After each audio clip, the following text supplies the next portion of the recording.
Durante toda su vida, Pablo Escobar había ganado cada confrontación psicológica. Intimidaba, dominaba, controlaba. Pero el día en 1989, cuando se sentó frente a Óscar Pieno, Naranjo, algo fue diferente. Naranjo no lo miraba con miedo, no lo miraba con odio, lo miraba con algo peor, lástima. Y cuando Naranjo le preguntó, ¿realmente crees que todo esto te hace grande? Pablo sintió algo que nunca había sentido, duda sobre si el imperio que había construido realmente significaba algo. Esa duda plantada en una conversación de 3 horas, nunca lo abandonó y eventualmente lo destruyó. Marzo de 1989, Medellín, Colombia. El país estaba desangrándose. La guerra entre Pablo Escobar y el Estado colombiano había alcanzado niveles de violencia que nadie había imaginado posible. Bombas en centros comerciales, asesinatos de jueces, periodistas, policías. El cartel de Medellín no solo traficaba cocaína, estaba literalmente en guerra con el gobierno, y Pablo, desde su posición de poder, creía que estaba ganando, que eventualmente el gobierno se rendiría, que aceptarían sus términos, que él, Pablo Escobar, doblaría al Estado colombiano a su voluntad. Pero había un problema, un hombre que no se doblaba: Óscar Pieno, Naranjo. Óscar Pieno, Naranjo, Óscar Pieno.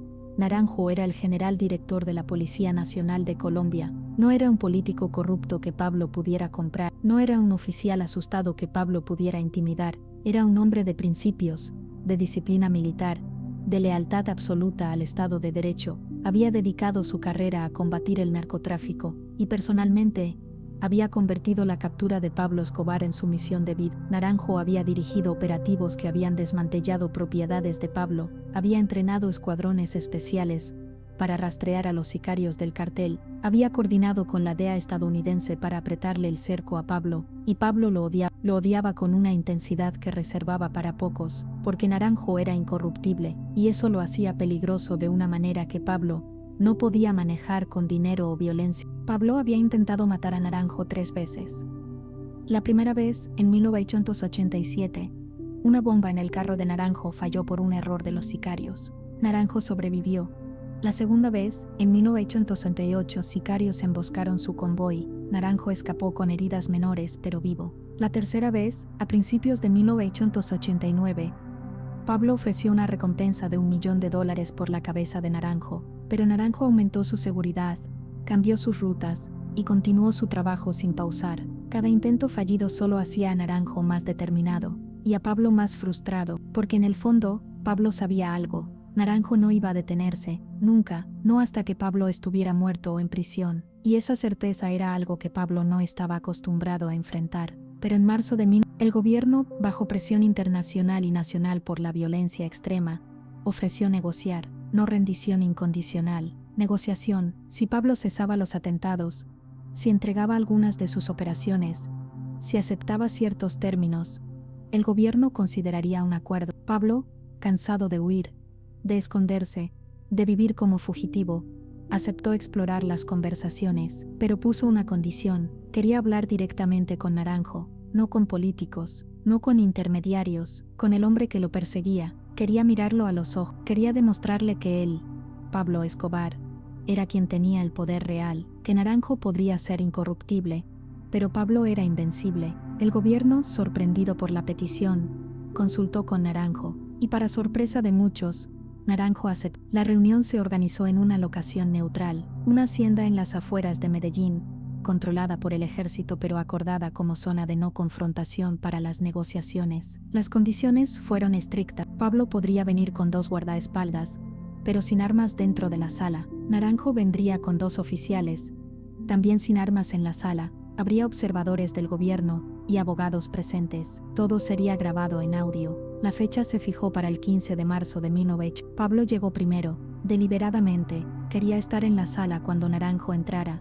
Quería tener el control psicológico desde el principio. Vestía bien, pantalones oscuros, camisa blanca, sin corbata pero impecable, su cabello peinado hacia atrás. Se veía exactamente como lo que era: un hombre poderoso, rico, en control. Se sentó en la silla principal de una gran mesa de conferencias. Sus 2 guardaespaldas se quedaron en la puerta. Pablo esperó. Naranjo llegó exactamente a las 2. No temprano para mostrar ansiedad, no tarde para mostrar desprecio. Exacto, militar. Vestía su uniforme de general, inmaculado, insignias brillando, postura perfecta. Entró a la sala con sus 2 oficiales. Pablo lo observó entrar, buscando señales de nerviosismo, de miedo, de respeto forzado. No encontró ninguna. Naranjo caminó con confianza tranquila. Se sentó frente a Pablo. Los observadores y abogados tomaron posiciones en los lados de la sala. Las grabadoras se encendieron, y por un momento los 2 hombres simplemente se miraron. Pablo intentó hacer lo que siempre hacía, la mirada intimidante, la mirada que decía, soy más poderoso que tú.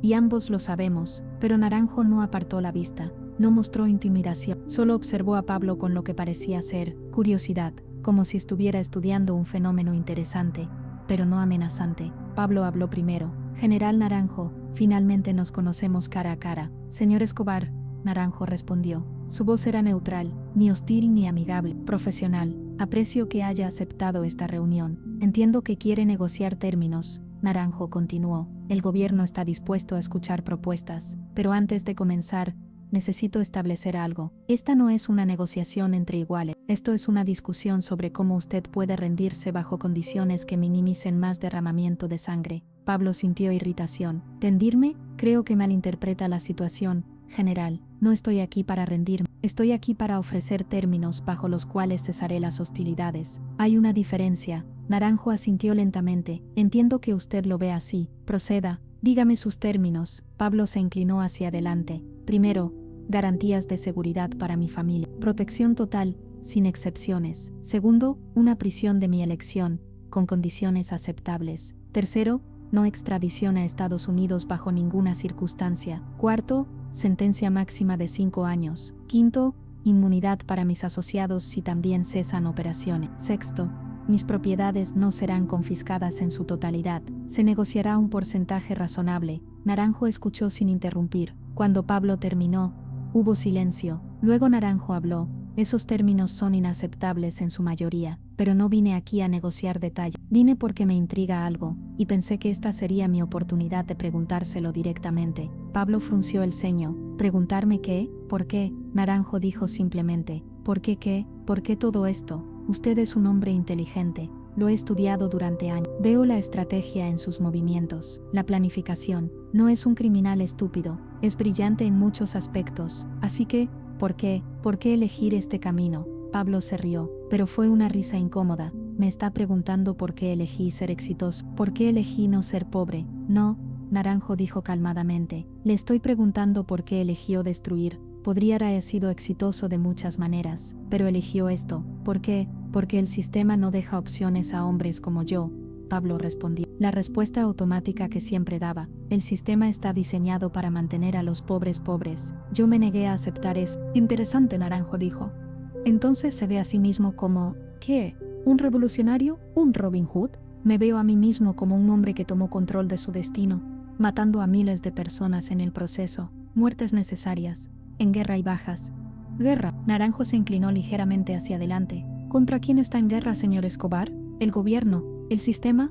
¿O contra algo dentro de usted mismo? Pablo sintió algo extraño. Incomodidad.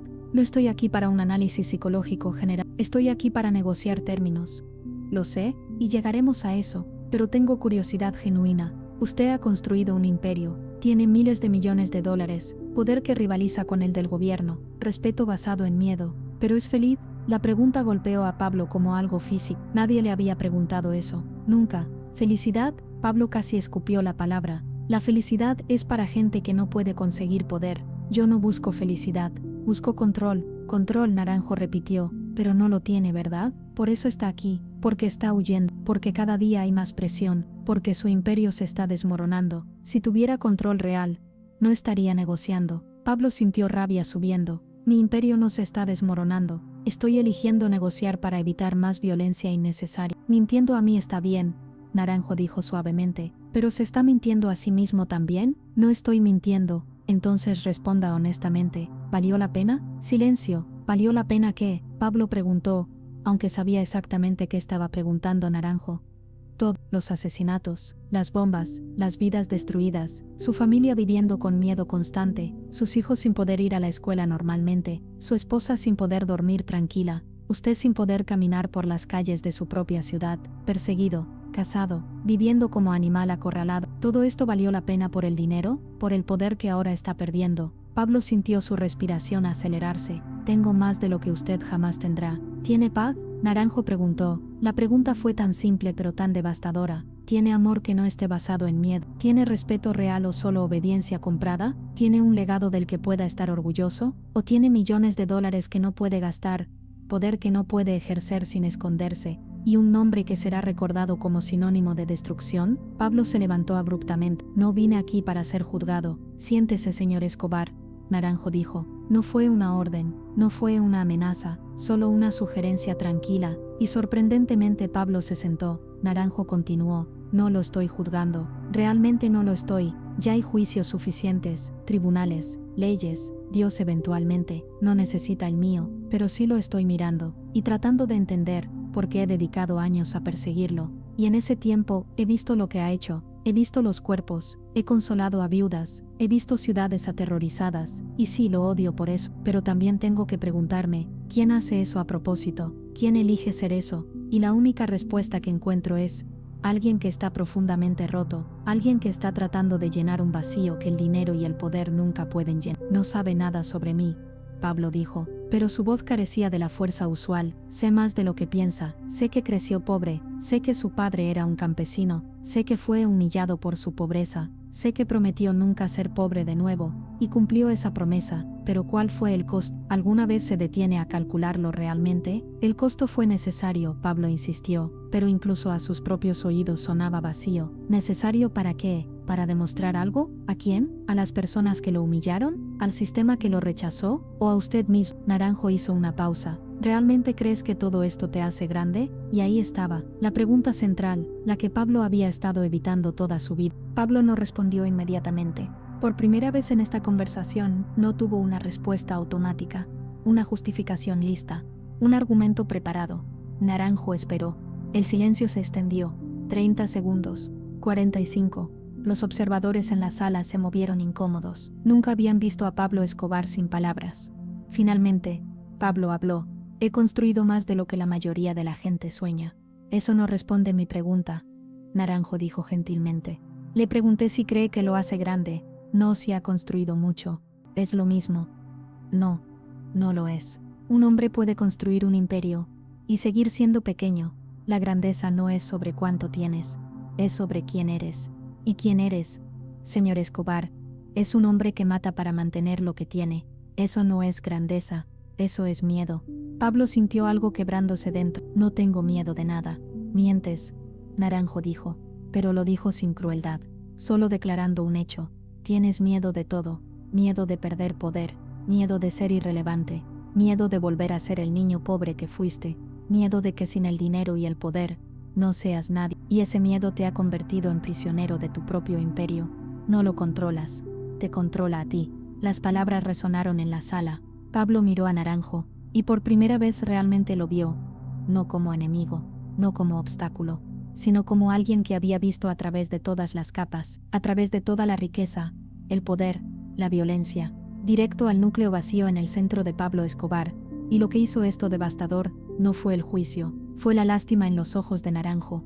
Pablo había enfrentado odio antes, lo alimentaba, había enfrentado miedo, lo disfrutaba, había enfrentado respeto, lo demandaba, pero lástima era algo que no podía manejar, porque lástima significaba que Naranjo no lo veía como amenaza, no lo veía como poderoso, lo veía como patético, como un hombre que había construido una montaña de dinero y cadáveres tratando de escapar de su propia insignificancia. No necesito tu lástima, Pablo dijo. Su voz era áspera. No es lástima, Naranjo corrigió, es tristeza, tristeza por el desperdicio, porque cuando lo miro, no veo un monstruo, veo un hombre inteligente que tomó cada decisión equivocada posible, y ahora está sentado aquí, en una sala de negociación, tratando de salvar lo poco que queda de su imperio desmoronándose, mientras pretende que todavía tiene control. Tengo suficiente control para destruir este país, si quiero, Pablo amenazó, pero sonó desesperado. Sí, puede destruir, Naranjo asintió. Eso nunca estuvo en duda. Puede poner más bombas, matar más gente, causar más terror, pero ¿eso te hace poderoso o solo demuestra que cuando no puedes construir algo real, destruyes? Los niños destruyen cuando no pueden crear. Los hombres grandes construyen cosas que duran, que mejoran el mundo. ¿Qué has construido tú, Pablo, que realmente importe? Que no sea comprarse con miedo o sangre. Pablo se quedó en silencio, porque la respuesta lo aterraba. No había construido nada que durara, nada de valor real. Canchas de fútbol compradas con sangre, casas para pobres financiadas con miseria, un imperio criminal que colapsaría en el momento en que él cayera. No había legado real, solo destrucción.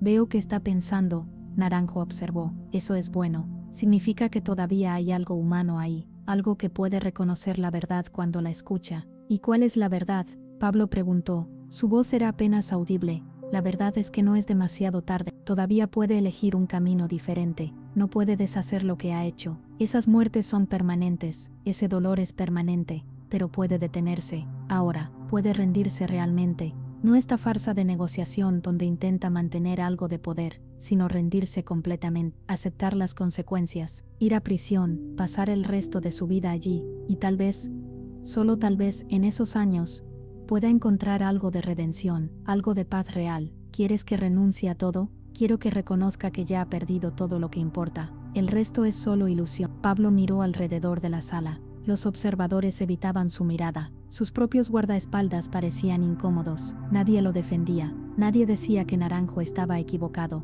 porque todos sabían que no lo estaba. No voy a rendirme, Pablo dijo finalmente, pero sonó más como súplica que declaración. Lo sé, Naranjo dijo con tristeza. Por eso estoy triste, porque veo cómo termina esto. Usted no puede detenerse, su ego no se lo permite. Así que continuará, más violencia, más destrucción, hasta que eventualmente sea capturado o asesinado. Y cuando eso pase, el mundo respirará aliviado, y su nombre será recordado no por lo que construyó, sino por lo que destruyó. Y sus hijos tendrán que vivir con ese nombre, con ese legado. Esa es su elección. La reunión continuó durante 2 horas más. Hablaron de términos, de prisiones, de garantías, pero nada de eso importó realmente, porque el daño psicológico ya estaba hecho.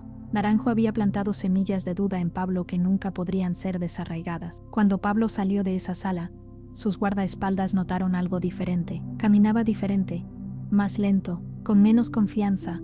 Uno de ellos, un sicario llamado Julio, que había estado con Pablo durante años, le preguntó: «Jefe, ¿está bien?». Pablo no respondió inmediatamente. Luego dijo algo que Julio nunca olvidaría. Me preguntó si valió la pena, y no pude responderle. «¿Por qué no, jefe?». «Porque no estoy seguro de que valiera». Las negociaciones eventualmente colapsaron. Pablo rechazó los términos del gobierno. El gobierno rechazó los términos de Pablo. La guerra continuó, pero algo había cambiado en Pablo. Las personas cercanas a él lo notaron. Se volvió más errático, más paranoico, más violento, pero de maneras que parecían desesperadas en lugar de calculadas, como si estuviera tratando de demostrar algo a sí mismo más que a cualquier otro. Pero la duda que Naranjo había plantado creció. En noches tranquilas, cuando Pablo estaba solo en sus escondites, la pregunta regresaba: ¿valió la pena? Y no podía responder. No honestamente, porque cuando miraba su vida, veía exactamente lo que Naranjo había descrito. No grandeza, solo destrucción.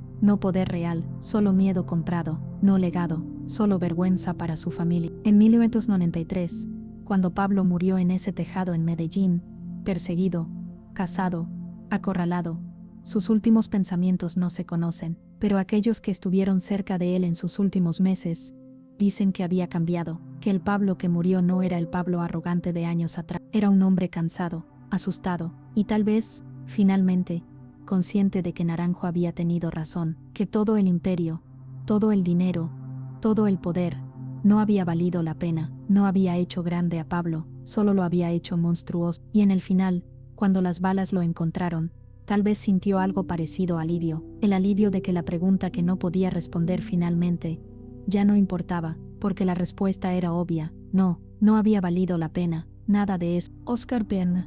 Naranjo continuó su carrera combatiendo el crimen organizado. Se convirtió en una de las figuras más respetadas en la aplicación de la ley en América Latina. Cuando le preguntaron sobre su reunión con Pablo, años después, dijo algo notable: no odia a Pablo Escobar, odia lo que hizo. Pero al hombre sentí lástima, porque vi en sus ojos ese día que él sabía que había desperdiciado su vida en buscar algo que nunca lo llenaría. Y esa comprensión lo destruyó más efectivamente que cualquier bala o prisión pudiera hacerlo. Le preguntaron si creía que Pablo podría haberse redimido. Cualquiera puede redimirse si está dispuesto a enfrentar la verdad sobre sí mismo. El problema con Pablo fue que enfrentó esa verdad ese día en nuestra reunión, pero en lugar de aceptarla y cambiar, huyó de ella. Pasó sus últimos años tratando de demostrar que yo estaba equivocado, pero en el fondo, sabía que no lo estaba, y esa es la tragedia. La pregunta que Naranjo le hizo a Pablo ese día en 1900, pero la incapacidad de Pablo para responderla honestamente fue lo que eventualmente lo destruyó, no las balas, no las operaciones policiales, no la presión del gobierno, sino la duda de que todo lo que había construido era vacío, que todo el poder era ilusión, que toda la violencia era desperdicio, y que al final no era grande, solo era un hombre asustado que había construido una montaña de cadáveres tratando de probar algo que nunca podría probarse, porque la grandeza real no necesita ser probada, simplemente es, y Pablo Escobar nunca fue grande, solo fue poderoso, y hay una diferencia devastadora entre las dos cosas.